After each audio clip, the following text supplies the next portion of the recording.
अस्सलाम वालेकुम पाकिस्तान। प्रोग्राम किसान की आवाज के साथ आपका मेजबान साइम रशीद। मौसम किसान भाइयों, पाकिस्तान में इस वक्त जनवरी के महीने का अख्ताम है और सूरजमुखी, मकई, उनकी फसलों की आमद है।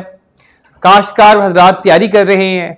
कुछ इलाकों में तो मकई की काश्त स्टार्ट हो चुकी है, सूरजमुखी की काश्त स्टार्ट हो चुकी है और ये सिलसिला जो सा है ये 15 मार्च तक जारी रहेगा पाकिस्तान के मुख्तलिफ हिस्सों में। पाकिस्तान को आप देखा जाए तो पिछले सालों का डेटा निकालें कि पेट्रोल के बाद जो हमारा सबसे बड़ा दरामदी बिल है वो खुर्दनी तेल की दरामद है, जो कि इस साल 6 अरब डॉलर को टच करने वाला है और ये पाकिस्तान की इक्तिसादी हालत पे बहुत बड़ा बोझ है। हमने लातादाद प्रोग्राम किए और अपनी हुकूमतों को इस बात की तलकीन की, उनको प्रोग्राम में पूरे का पूरा प्लान दिया कि किस तरीके से पाकिस्तान में आप खुर्दनी तेल की पैदावार को बढ़ा के खुद कफील हो सकते हैं और हम इस दरामदी बोझ से छुटकारा हासिल कर सकते हैं। लेकिन ला हासिल बातों की हद तक रहे सारी बातें।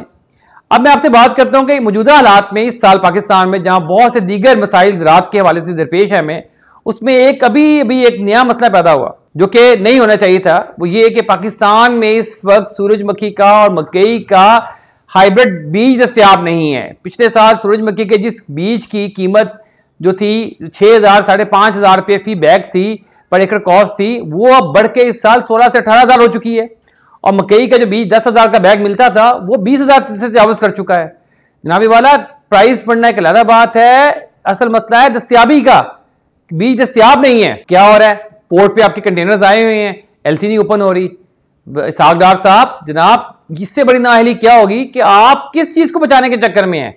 आप चंद करोड़ डॉलर के बीज को रोककर उसको बर्बक आप उसकी फराहमी ना करके आप अरबों डॉलर की इंपोर्ट को बढ़ाने के चक्कर में है। ये कौन सी मुल्क की खिदमत है? ये कौन सी प्लानिंग है? मुझे तो क्या किसी बच्चे को समझ नहीं आएगा कि आपको बीज मिल रहा है चंद करोड़ डॉलर में, जिससे आप अरबों डॉलर की फसल उगाकर अरबों डॉलर की दरामद से छुटकारा हासिल कर सकते हैं। और आप क्या कर रहे हैं? आप उसको ताखीर का शिकार कर रहे हैं। सिर्फ फसल का एक पीरियड होता है। फसल आपकी मेरी ख्वाहिशात की ताबे नहीं है कि जब मर्जी लगा ली जाए।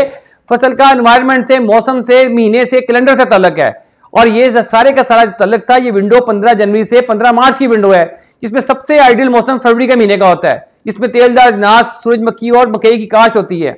लेकिन बदकिस्मती से हमारे अरबाबे बस्त इख्तियार, हम अफसोस का इज़हार करते हैं, आंखें भर आती हैं आप लोगों की बेहिसी पे कि आप लोग कैसे हैं। आप लोगों के पास मर्सिडीज इंपोर्ट करने के पैसे हैं, आप लोगों के पास सामान तय्यश इंपोर्ट करने के पैसे हैं, आप लोगों के पास गैर मुल्की दोनों के पैसे हैं। बंद कर दें यह चीज, नहीं चाहिए आपकी ये आसाइशें, हमें इससे कोई गर्ज नहीं है।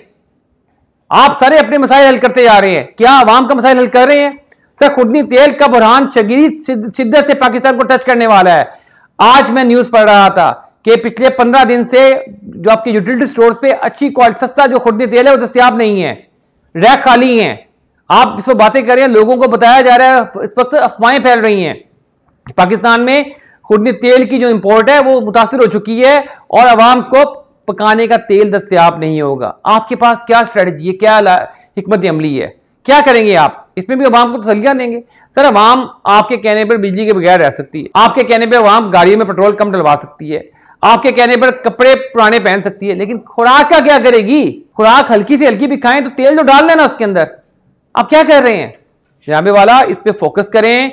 फौरी तौर पर जितने भी कंटेनर्स आपके आए हुए हैं इस वक्त आपके इंपोर्टेड हाइब्रिड बीज के, सूरजमुखी के और इसके मकई के, इसके अलावा दीगर सब्जियों के, उनकी फौरी तौर पर इंपोर्ट की इजाजत दें।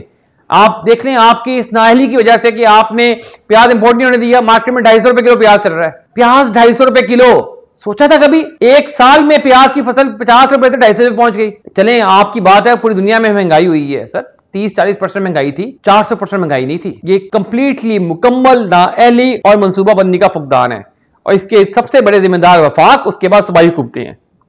तो जनाबे वाला, किसान भाई से इल्तमास है कि आप अपने हक के लिए बात करें, आप कोर्ट्स में जाएं, आप इनके ऊपर केसेस करें।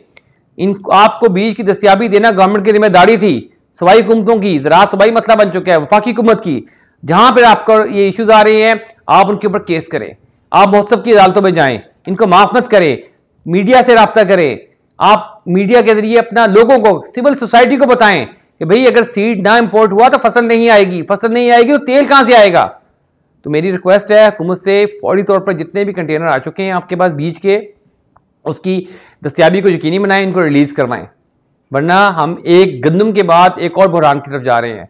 और ये बुरहान बहुत शदीद है, क्योंकि आपका जो लोकल सीड था 30% जो तेल है हम खुद पैदा करते हैं और 70% हम इंपोर्ट करते हैं।